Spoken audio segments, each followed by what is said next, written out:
So this week at the Boys and Girls Club, I got to work with multiple different groups. I normally just stick with the second graders, but they were doing STEM or STEAM, however you pronounce that, and so they had other people come in and teach them about like bugs and stuff. And so while they were doing that, I sit in there for a little bit, but then since I was basically doing nothing, they told me I could go work with other groups if I wanted to. So I got to work with some people some grades I'd never worked with before, the older kids. So I think it was like fifth and sixth graders, I want to say, I'm pretty sure. And it was just a big change to see like the dynamic of like the classroom and like how that program leader leads, like versus how the girl I work with on a normal basis leads her classroom of second graders.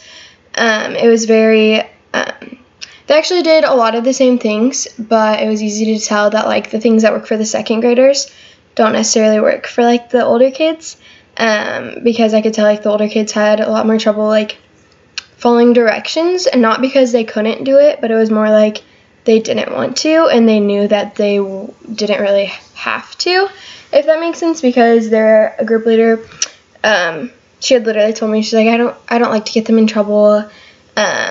So I basically, she didn't say she just lets them do whatever she wants, but she was basically like, I'm pretty lenient with the kids, which is good sometimes. You kind of want that. Like, the kids probably need a break from having super strict teachers all the time.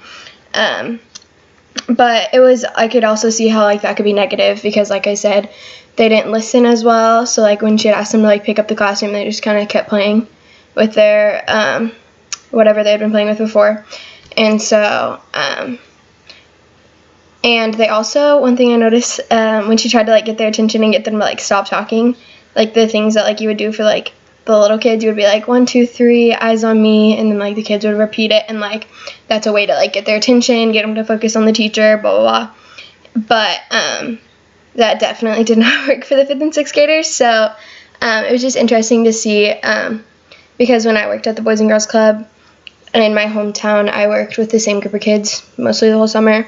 So it was pretty interesting just to see how the dynamic is completely different in the different classrooms, and like how the teachers themselves have to like do things completely different for different age groups, and the things that work with like the little kids aren't always going to work with the big kids. And the teacher also did something different. She didn't have to do like, it didn't seem as if with the older groups she didn't have to do as like much planning. It was more kind of just like a free-for-all kind of. But when she did have an activity, she made sure, like, she told me, and she was like, when I do plan activities, I make sure like I know my kids' interests, I know what's going to keep them engaged, because like second graders, if they're not engaged, they'll still do it because like everyone else around them is doing it. But like when the older kids, they're not necessarily going to do something if they don't want to do it. And so that teacher had been, well, the program leader, sorry, not teacher, but she had told me like she makes sure to specifically plan things that she knows at somebody is going to be interested in it. And because she had told me how it's pretty hard to like entertain everyone, and so like she oftentimes has to come up with like 2 or 3 activities and then like let the kids pick and like have all the activities going on at once, but like different groups. So like the kids who want to play this game do this, the kids who want to do that, which was really cool just to see how much like planning has to go into it to keep the kids engaged. And yeah, other than that, nothing really new happened. It's kind of just the same old, except I was really excited to get to work with the older kids since I had yet to work with them.